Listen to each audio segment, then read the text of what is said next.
नमस्कार, मैं हूं अनुपम। इस वक्त के बुलेटिन के साथ राहुल अमेठी के दौरे पर आज और उनकी तस्वीरें इस वक्त हमारे पास आ रही हैं एयरपोर्ट से, लखनऊ एयरपोर्ट से लाइव तस्वीरें।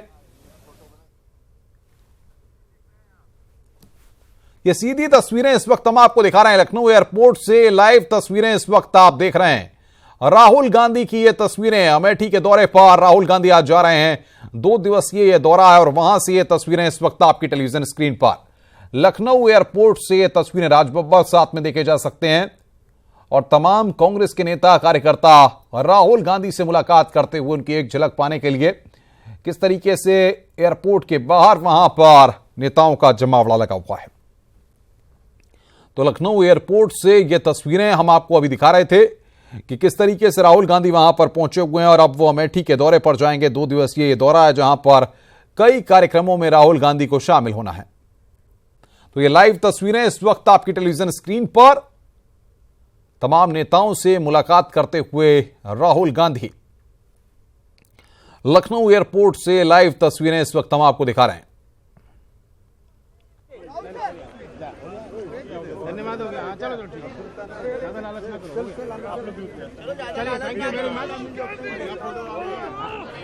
कांग्रेस के नेताओं से मुलाकात करते हुए राहुल गांधी, लखनऊ एयरपोर्ट के बाहर की ये तस्वीरें जहां पर तमाम कांग्रेस के दिग्गज नेता राहुल गांधी से मुलाकात करने के लिए पहुंचे हुए हैं। राज बब्बर भी तस्वीरों में वहां पर देखे गए, अभी वो भी वहां पर मौजूद हैं। और अब राहुल गांधी अमेठी के दौरे पर जाएंगे जहां पर उनके कई कार्यक्रम हैं।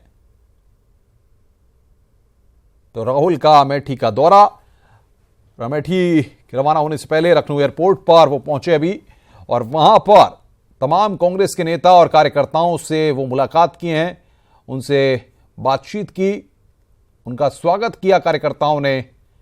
2 दिवसीय दौरे पर पहुंचे हैं वो और सड़क मार्ग से 12 बजे अमेठी पहुंचने का उनका फिलहाल कार्यक्रम है। जो हमारे पास जानकारी आ रही है, मिशन 2019 की तैयारियों को लेकर के राहुल गांधी का यह अमेठी का दौरा है। और अमेठी की अगर बात करें 2014, थोड़ा सा पीछे चलना होगा हमें और समझना होगा। 2014 में जिस तरीके से बीजेपी ने स्मृति ईरानी को अमेठी के चुनावी दंगल में उतारा था, तब जो तस्वीर उभरी थी उसके बाद नेट टू नेट फाइट वाली पोजीशन थी, लेकिन वहां पर कांग्रेस ने जीत हासिल की। और अब एक बार 2019 का दंगल है। स्मृति ईरानी भी लगातार ताबड़तोड़ दौरे करके अमेठी की जनता के दिल में अपनी जगह बनाने की कोशिश कर रही हैं और राहुल गांधी एक बार फिर अपने संसदीय क्षेत्र अमेठी में आज जा रहे हैं और वहां पर मुलाकात कर रहे हैं। फिलहाल ये तस्वीर राहुल गांधी की आपकी टेलीविजन स्क्रीन पर, कांग्रेस के नेताओं और कार्यकर्ताओं से एक एक कर राहुल गांधी मुलाकात कर रहे हैं। तो एयरपोर्ट से बाहर निकले हैं राहुल गांधी, वो दृश्य हम आपकी टेलीविजन स्क्रीन पर इस वक्त आपको दिखा रहे हैं। कार्यकर्ता उनका वहां पर स्वागत कर रहे हैं। थोड़ी देर में अमेठी निकलेंगे राहुल गांधी। लखनऊ एयरपोर्ट से लाइव तस्वीरें, एयरपोर्ट से बाहर निकले हैं राहुल गांधी और यह दृश्य हम आपको टेलीविजन स्क्रीन पर दिखा रहे हैं। कार्यकर्ता उनका स्वागत कर रहे हैं। थोड़ी देर में अमेठी निकलेंगे राहुल गांधी और यह दृश्य आपकी टेलीविजन स्क्रीन पर। लखनऊ एयरपोर्ट से लाइव तस्वीरें हम आपको दिखा रहे हैं। एयरपोर्ट से बाहर निकले हैं राहुल गांधी और कांग्रेस के नेताओं से, कार्यकर्ताओं से मुलाकात करते हुए राहुल गांधी।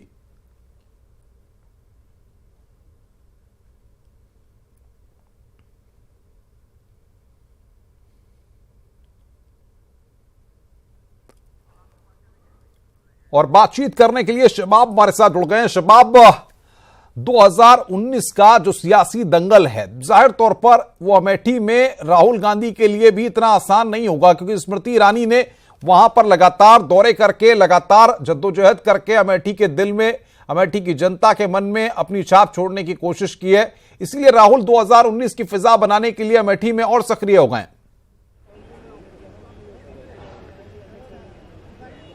बिल्कुल, देखिए अनुपम, इस बात में कोई दो राय नहीं कि राहुल गांधी का ये जो 2 दिवसीय दौरा है वो कई मायनों में बड़ा खास है। पहला जो इसका एक एंगल है ये कि 3 राज्यों के विधानसभा चुनावों के नतीजों के बाद जो कांग्रेस की जोरदार जीत हुई, उसके बाद जो कांग्रेसी उत्साहित हैं, उसमें राहुल गांधी का ये दौरा जो है वो एक ऊर्जा का काम करेगा। राहुल गांधी अब से थोड़ी देर पहले अमौसी एयरपोर्ट पर पहुंचे हैं और वो तस्वीरें भी हम अपने दर्शकों को दिखाई।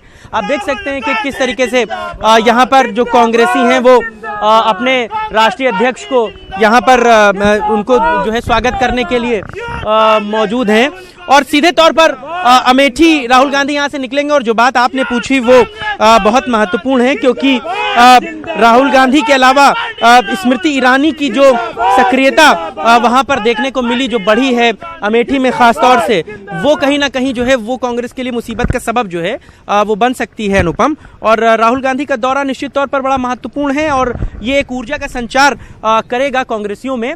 लेकिन इन सब के बीच में सोनिया गांधी का 2 बार दौरा रायबरेली का निरस्त हुआ, ये भी रायबरेली के कार्यकर्ताओं के लिए जो है वो थोड़ा सा परेशानी कह सकते हैं, थोड़े से दुख की बात कह सकते हैं, क्योंकि दूसरी बार सोनिया गांधी का दौरा जो है वो निरस्त हुआ है। हालांकि इस बार जो उनके स्वास्थ्य कारण हैं वो बताए जा रहे हैं। और निश्चित तौर पर राहुल गांधी यहां से जब अमेठी पहुंचेंगे तो बहुत सारे उनके कार्यक्रम लगे हैं। कार्यकर्ताओं से मिलने के अलावा वो आम लोगों से भी मुलाकात करेंगे। आने वाले लोकसभा चुनावों में ये मान लीजिए लगभग कि ये उनका इस तरीके का आखिरी दौरा है, क्योंकि इसके बाद राहुल गांधी बड़ी रैलियों को संबोधित करेंगे, यूपी में ताबड़तोड़ रैलियां करेंगे। तो शायद इस तरीके से 1 to 1 अपने कार्यकर्ताओं से मुलाकात न कर पाए, 1 to 1 अपने संसदीय क्षेत्र में जाकर लोगों से मिल ना पाए, इसलिए इस दौरे की महत्ता जो है वो और बढ़ जाती है। और ये जो दौरा है वो कांग्रेस के लिए एक बड़ी ऊर्जा का काम करेगा। बिल्कुल शबाब, लेकिन सबसे बड़ी बात यहां पर यह कि जिस तरीके की तस्वीर हम देख रहे हैं कि राहुल गांधी लगातार मोदी सरकार पर हमलावर हैं, लगातार केंद्र की सरकार को कटघरे में खड़ा कर रहे हैं, उत्तर प्रदेश की सरकार को भी कटघरे में खड़ा कर रहे हैं। अब इन सबके बीच राहुल का जो एक्टिव रोल है वो क्या अमेठी की जनता किस नजरिए से देखती है, ये भी काफी महत्वपूर्ण होगा, क्योंकि आपके नेता ने आपके लिए क्या किया है ये जनता ही बखूबी सवाल कर सकती है अपने नेता से।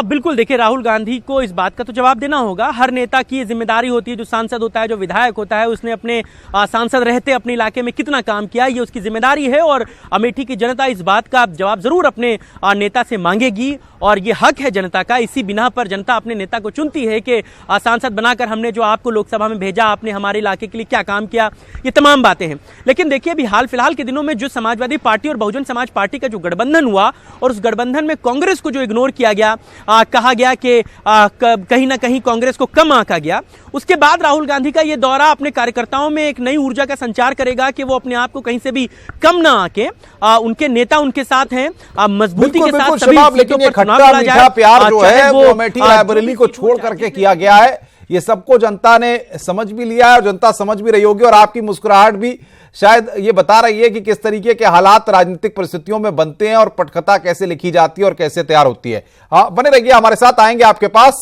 इधर एक बड़ी खबर आ रही है, कोलकाता के बाद आज लखनऊ में विपक्ष के महागठबंधन की कवायद। महागठबंधन की कवायद को आज लखनऊ में दी जाएगी धार। आंध्र प्रदेश के सीएम चंद्रबाबू नायडू का आज लखनऊ दौरा है। स्पेशल चार्टर्ड प्लेन से थोड़ी देर में अमौसी एयरपोर्ट पहुंचेंगे चंद्रबाबू नायडू। सपा अध्यक्ष अखिलेश यादव से प्रदेश कार्यालय में 12 बजे के बाद चंद्रबाबू नायडू मुलाकात करेंगे। बसपा सुप्रीमो से भी आज उनकी मुलाकात हो सकती है। उत्तर प्रदेश में सपा बसपा गठबंधन के बाद देश में महागठबंधन की कवायद हो रही है। समान विचारधारा के दलों को एक मंच पर लाने की कोशिश हो रही है। बीजेपी के खिलाफ देश में महागठबंधन बनाने की यह कोशिश। चंद्रबाबू नायडू आज यहां पर आ रहे हैं लखनऊ में, तीसरे मोर्चे की कवायद। उत्तर प्रदेश के बाद देश में महागठबंधन बनाने की कवायद। देश में बीजेपी के खिलाफ महागठबंधन बनाने की कवायद है। उत्तर प्रदेश के बाद देश में अब महागठबंधन की कोशिश। शबाब बातचीत करने के लिए हमारे साथ बने हुए हैं। शबाब, जिस बात का हम जिक्र कर रहे थे, सपा बसपा के गठबंधन में कांग्रेस का ना आना और अमेठी और रायबरेली में वॉकओवर दे देना, उसके बाद अब चंद्रबाबू नायडू का आकर के अखिलेश यादव से मुलाकात करने का कार्यक्रम, हो सकता है कि मायावती जी से भी मुलाकात कर लें। इन सब के बीच में अब देश में तीसरे मोर्चे की सरगर्मियां इतनी तेजी से बढ़ी हैं कि निशाने पर सिर्फ और सिर्फ बीजेपी है।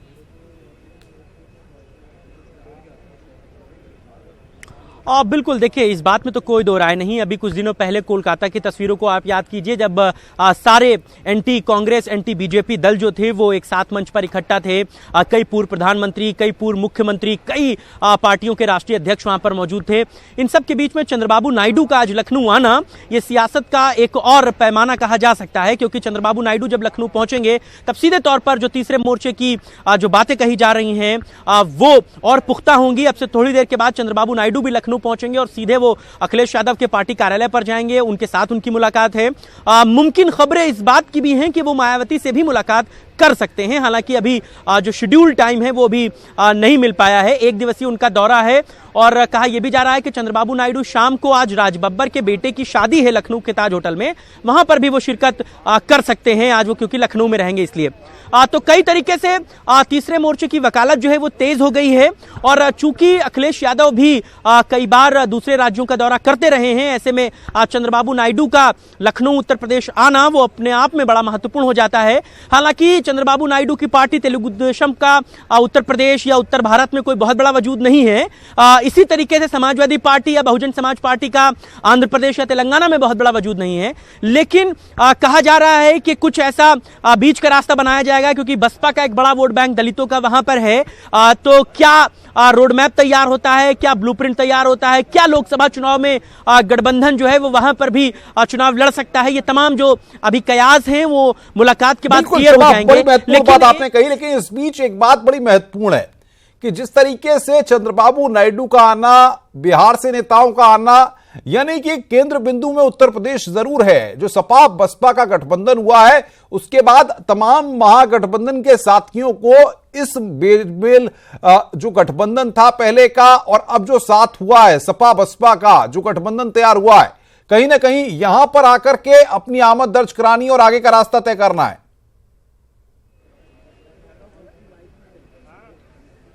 बिल्कुल, देखिए अभी आपको याद होगा तेजस्वी लखनऊ आए थे, उन्होंने अखिलेश यादव और मायावती दोनों से मुलाकात की थी जन्मदिन से मायावती के एक दिन पहले।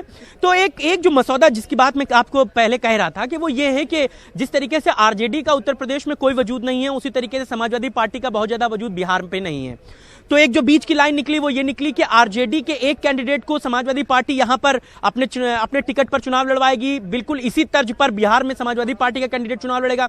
इसके दो फायदे होंगे। पहला फायदा जो है वो ये है कि जिस पार्टी का वजूद दूसरे राज्यों में नहीं है, वहां पर कम से कम उनका एक कैंडिडेट ही जीत जाता है, तो वो पार्टी जो है वो राष्ट्रीय पार्टी के दर्जे की श्रेणी में आ जाती है। जितने कैंडिडेट जीतेंगे फिर उनका वोट परसेंट हो जाएगा, वो दूसरी चीज है। लेकिन उन राज्यों में उन राजनीतिक पार्टियों को जिंदा होने का एक मौका मिल जाता है। राजद का अगर एक कैंडिडेट भी यहां से जीत गया तो राजद ये कह सकती है कि यूपी में भी हमारा प्रभाव है।